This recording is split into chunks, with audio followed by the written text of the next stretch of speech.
com imensa satisfação que estamos mais uma vez com o nosso programa Um Fato, Duas Visões, programa esse organizado pela Faculdade de Psicologia e a Faculdade de Educação, que tem como linha conversar sobre assuntos atuais que estão hoje na polêmica, realmente toda a conversa com as nossas comunidades. O convidado de hoje é nosso querido professor da pós-graduação em Educação e Currículo, Fernando de Almeida. Fernando tem uma grande experiência, tanto em currículo como em internacionalização, que é o tema do programa de hoje. Mas antes, eu quero lembrar a minha amiga querida, que faz companhia e é também provocadora de reflexões, Márcia Almeida, diretora da Faculdade de Psicologia. Então, Fernando, internacionalização e currículo. O que é isso? Como eu posso entender esse diálogo entre os dois componentes muito diferentes, complexos, né? E aí, o que você tem a nos dizer? Bom, primeiro, muito obrigado pelo convite, estar com vocês duas aqui, que são colegas muito queridas e de trabalho, de ideais, e isso é muito importante para mim. Primeiro, esclarecendo brevemente que currículo é o trajeto que a gente planeja para que os jovens, os adultos, as crianças tenham experiências de aprendizagem. Esse trajeto cuidadosamente planejado, previsto, com uma intenção clara de quem queremos formar nesse processo de aprendizagem. Quando esse processo todo está construído, eu posso dizer que eu tenho um currículo que se altera durante a própria passagem do caminhante nessa aventura do conhecimento, vai se alterando, vai se mudando, o mundo vai mudando o currículo, as rotas vão sendo outras, mas na verdade é a estrutura que o planejador de educação faz para que o garoto tenha, e a menina e as pessoas tenham a melhor experiência de aprendizagem possível, possam se compreender a realidade e saber para onde estão indo. Pois bem, o currículo das escolas, eu estou falando especificamente de um projeto de escola pública, de educação pública. O currículo do jovem da escola pública, ele tem que cada vez mais conceber e entender a cidade como um grande roteiro de aprendizagem. Só que esse roteiro não é inocente, não é? Esse roteiro não é qualquer um, não é para onde eu quero ir hoje. Há uma necessidade de um plano e de uma decisão dos educadores por onde esse garoto vai passar, por onde ele não é conveniente que passe, como qualquer trajeto numa cidade, não é? Para dar a metáfora do roteiro da cidade.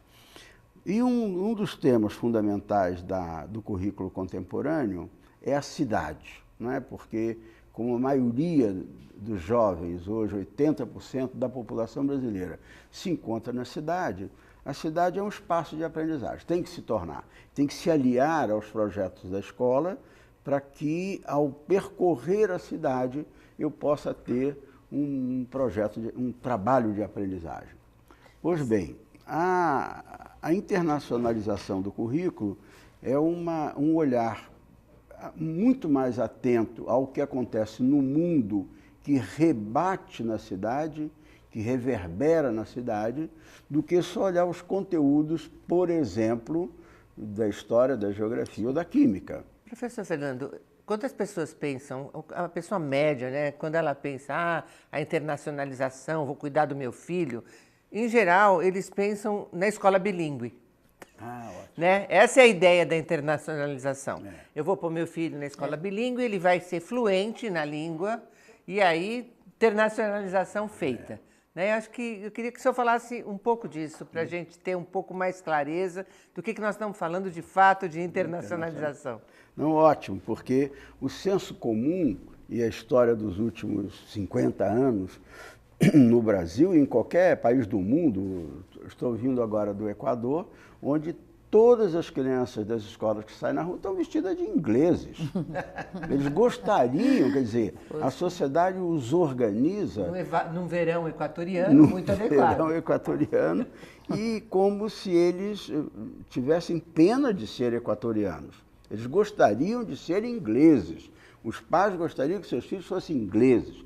Isso é uma caricatura e é uma distorção do conceito de internacionalização. Então, a sua pergunta me permite dar um retorno para dizer o seguinte: quais os conteúdos das nossas cidades que são internacionais?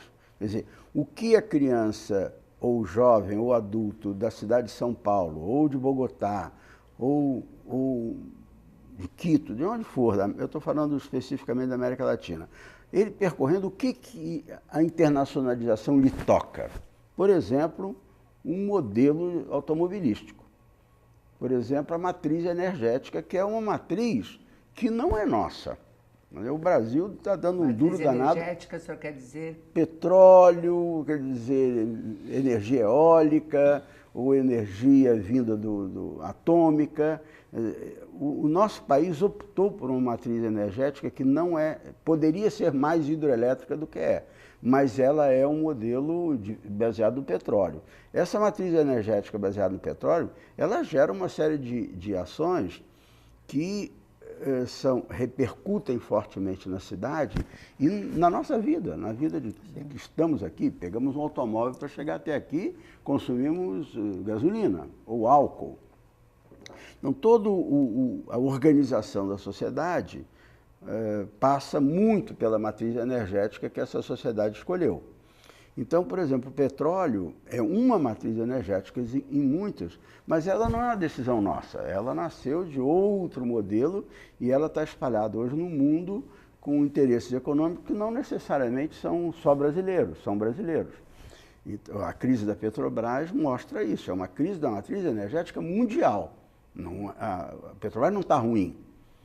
O que está esquisito é o seguinte, é o preço do petróleo que foi abaixado de $100 o barril para $28 o barril. Isso arrebenta a economia de qualquer país que tem, como a Venezuela, como o próprio Equador, como o Brasil, não é? Como os países árabes, como os países que vivem ou da produção ou do consumo do petróleo. Isso gera um transtorno urbano da maior relevância, e a gente não percebe que isto é internacionalização da nossa economia, com um macro exemplo, né? Eu queria, dentro desse exemplo que você deu, lembrar o seguinte: poderíamos começar a entender que falar em internacionalização implicaria em ver fora, mas rever dentro, rever o nosso país? Claro, essa é a ideia, porque a opção pelo modelo, e não só energético, mas o modelo de mobilidade, não é?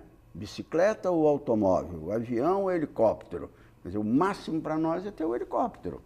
Mas isto gera um transtorno. Então, a ideia de que o que é, retomando a questão da Márcia também, o que é internacionalização, não é São Paulo ter restaurante indiano que faz que São Paulo seja uma cultura. A gente gastronomia, diz muito, que eles falam, internacional. Estamos internacionais porque tem restaurante da Tailândia. Isto é uma caricatura empobrecedora do fenômeno, como só aprendeu uma outra língua.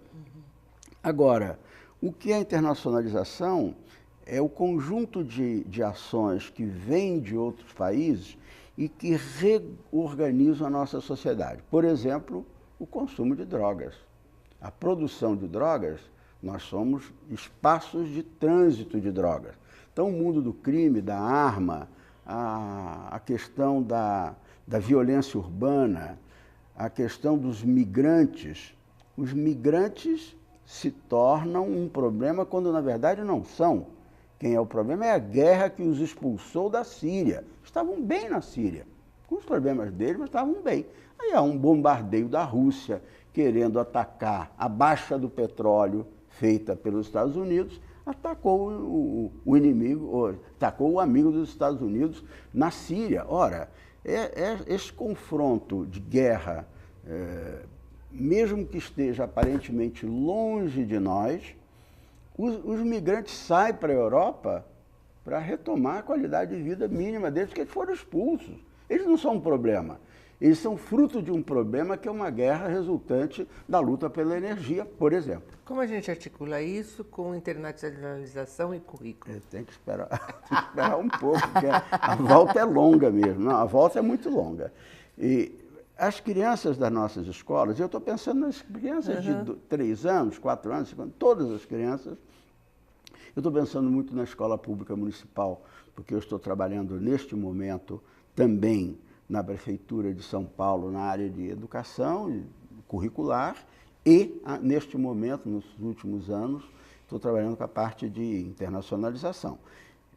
E quando a gente olha a formação necessária para essas crianças, a gente pensa o seguinte: elas têm que aprender a analisar a cidade do ponto de vista das grandes questões que a cidade tem, e que são todas internacionais. Desde a comida que comemos, quer dizer, o consumo de soja, ou o consumo de transgênicos, ou o consumo de gorduras saturadas, não somos nós só que fazemos, não é a senhora que trabalha na feira fazendo pastel. As embalagens das comidinhas que vão para as cantinas das escolas e que tornam hoje... São Paulo já tem 40% das crianças obesas. Crianças que não tinham o que comer há pouco tempo atrás, de um grupo social que não tinha, hoje estão obesas. Isso significa o quê? É um caráter da internacionalização, porque é isso. Porque eu fico pensando nas pessoas que nos assistem e assim, a gente pensa currículo, fala, não, então, tem aula de português, de história, vai ter matemática, coisas como a gente está discutindo agora, né? Algumas matérias que foram tiradas do ensino. Base Nacional Comum Curricular. Né? Exato, e você está falando de um mundo, né? Por isso que eu nem sei como articular um pouco a pergunta, mas você está falando de um mundo, de um cotidiano, de uma relação com a vida. E a gente, o tempo todo, quando pensa currículo, pensa, ele vai ter inglês, ele vai ter francês, mas tem é uma visão, música. né, Márcia? Mas é uma visão que nós de currículo questionamos. Currículo não é a lista de conhecimentos a serem aprendidos, conhecimentos convencionais. É realmente uma visão de mundo que deveria entrar na escola, e é uma das críticas que a gente faz até à base nacional, que fica só conteudista disciplinar. Acho que a visão do Fernando está me trazendo bastante provocação. Eu só estou pontuando de ampliar, mas as coisas não se contradizem, né? Você está querendo dizer para nós que a cidade tem que ser conhecida e compreendida por nós. Agora, aquilo que vivemos. Os conteúdos, como disse a Márcia, os conteúdos são instrumentos de análise da cidade. Primeiro de acesso, não é? Ler uma bula ou um enunciado de um pacote de salgadinhos que a criança come, os teores energéticos, etc., isso se não souber ler, não se defenderá das dificuldades. Então tem que saber ler. Mas não basta ler qualquer coisa. Eu tenho que ter uma leitura cuja intenção seja a pessoa capturar o sentido da vida ali no lugar que ele está vivendo. O que ele está se alimentando, quais são as consequências de eu tomar um ônibus em vez de andar a pé, o que significa uma bicicleta andando seguramente num lugar, mas eu posso estudar a bicicleta como um fenômeno físico, não é? Mas esse fenômeno físico não é abstraído da vida que ele tem de usar a bicicleta na rua. Agora, não basta só saber usar a bicicleta na rua e lutar pelo direito da bicicleta. O que a escola faz de novo sobre o partido político, sobre a religião, além do que a família faz, é dar as chaves da interpretação do conhecimento científico, literário, matemático. Ler uma fórmula de uma embalagem de bala, não é? E perceber as porcentagens inadequadas é um fenômeno matemático, mas ele tem uma motivação humana para começar a ler, usar a matemática, e uma instrumentação para depois interferir na sociedade também com relação àquilo. Então, o conhecimento é o fundamental desse debate, porque se eu for... Ótima pergunta da Márcia, porque o partido político deverá fazer a mesma leitura sobre o preço do petróleo, ou sobre o uso das ruas, ou sobre a quantidade de sódio num alimento. Mas ele vai usar isso para o poder político de criar leis e de criar o julgamento sobre as leis. Nós, da educação, olhamos esse mesmo fenômeno sob o ponto de conhecimento, de instrumentação científica, rigorosa, precisa, para poder fazer até a política, não é? Mas o conhecimento é algo que antecede, de alguma forma, a questão política na vida dessa garotada, por um motivo meramente lógico aqui. Quer dizer, ele precisa dos instrumentos da matemática, da química, da história e da geografia, senão ele será um cidadão menos equipado para enfrentar os desafios. Fernando, nesse sentido, a gente viu que esse conhecimento é essencial, né, para a nossa sobrevivência, ninguém quer um povo ignorante, né?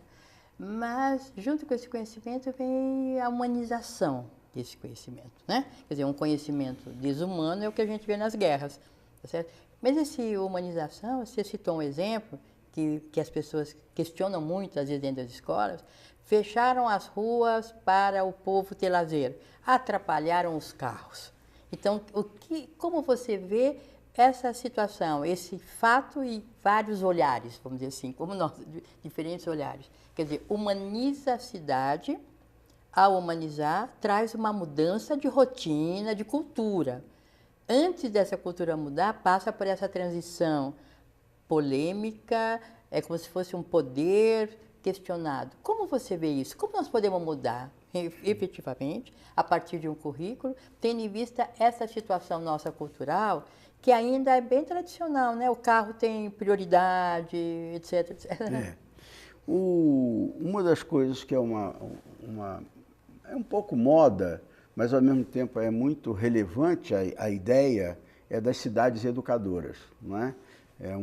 Cidade Educadora é um movimento que nasceu em Barcelona e se espalhou. Hoje, mais de 500 cidades do mundo se filiaram a esse movimento, e eu tenho dito muito que as cidades não são educadoras. As cidades são deseducadoras por origem. A cidade é um território de disputa. As pessoas não vêm aqui de outros estados, de outras cidades, simplesmente para fazer cooperação e ter um processo amigável. Ele vem aqui para buscar território, impor seu projeto. Pode ser delicado, como nós o fomos, seguramente.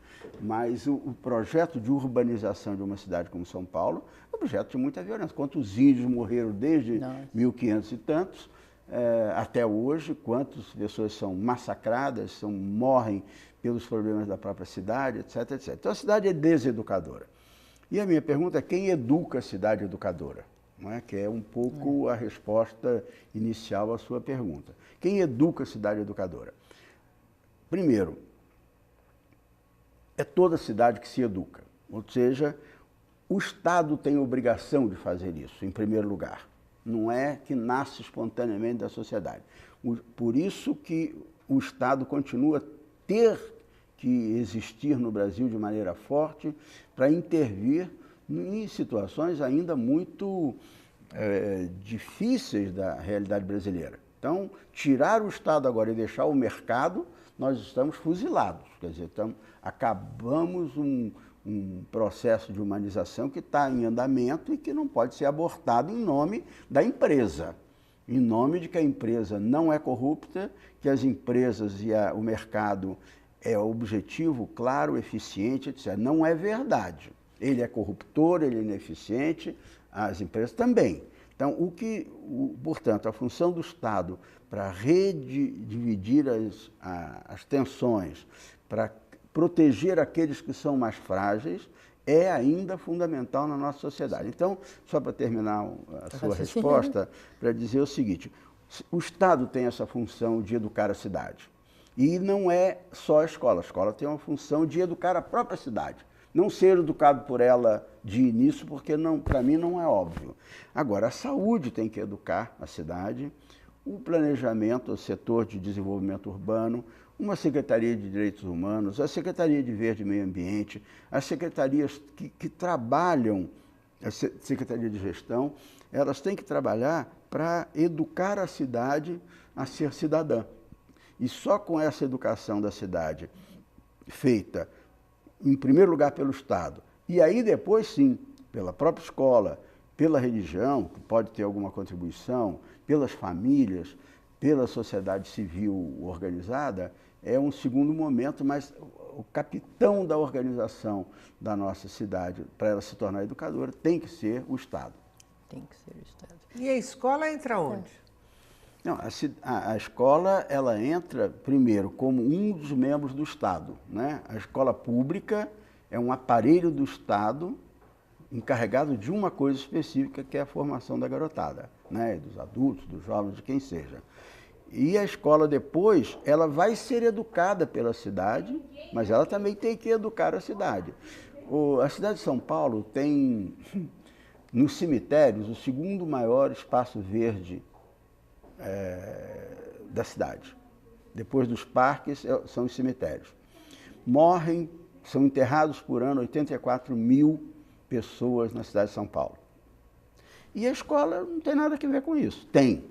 O que nós estamos fazendo aqui na prefeitura? As crianças já começam, aliás, com um projeto da PUC. A PUC apoiou fortemente, apoia, uma grande consultora do trabalho sobre o luto, a perda e a memória. Então, o que a gente está fazendo? Prepara as crianças, discute a questão da perda nas escolas, lá na aula, a perda. Ou ele teve uma perda de um gato, ou um parente que morreu, ou um vizinho que morreu, e eles começam a discutir em sala de aula, os garotos pequenininhos, sobre o que significa perder alguém. Para onde as pessoas vão, o que estão fazendo, o que fazemos com a dor que sentimos e a memória que fica dessas pessoas. Pois bem, depois as crianças vão aos cemitérios. Vão aos cemitérios para analisá-los não só como um lugar onde estão pessoas que já passaram por aqui, que já pertenceram à nossa vida, mas tem arquitetura, tem pessoas, tem desaparecidos políticos, tem personagens, tem as pessoas comuns, tem o coveiro, que é uma figura, é um cidadão importantíssimo, mas que demora 10 anos da sua vida para contar que são coveiros. Eles têm vergonha de ser coveiro. Por quê? Porque a morte é tratada de uma maneira falsa por nós. A morte faz parte da vida e a gente esconde das crianças. Então, esse trabalho pedagógico de educar as crianças para o luto passa por educar a cidade para receber as crianças e os cemitérios serem espaços públicos. Então, as crianças vão aos cemitérios e as primeiras coisas que eles perguntam são assim: por que tem muro se as almas passam por meio do muro? Tira o muro! Tira o muro!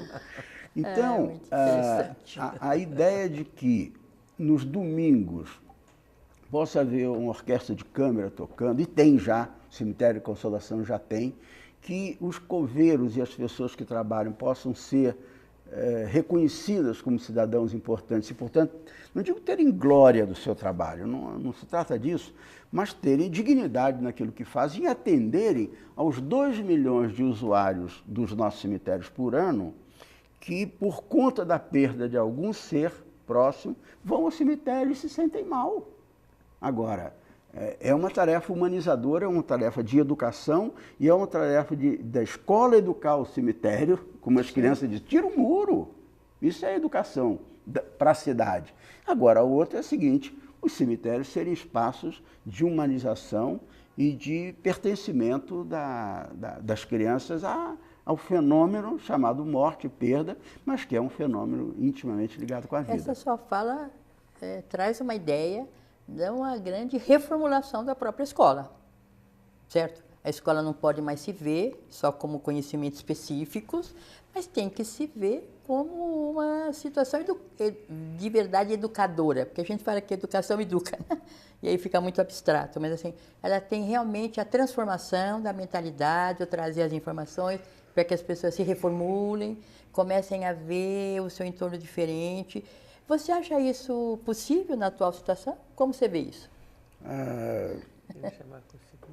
As cidades e os países, eles se educam mutuamente entre seus projetos de urbanização e projeto de nação e a escola.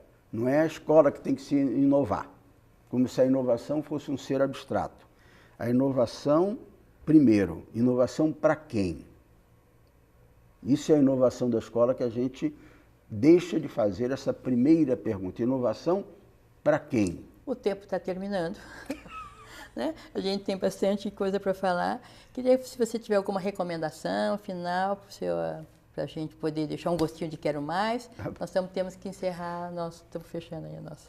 O que eu teria a dizer, que é uma grande esperança minha agora, nesse momento dos anos 16, 17, 18, iniciozinho do século que está quase acabando, ele é o que eu teria que dizer é que nós estamos num momento de grande efervescência e esperança de que alguma coisa nova aconteça. O que está muito claro para o mundo inteiro hoje é uma coisa chamada Objetivos do Desenvolvimento Sustentável, o ODS, que é um programa da ONU de 17 grandes itens que nos permitiria, como escola, ter uma matriz curricular de compromisso dessa garotada para com a sociedade.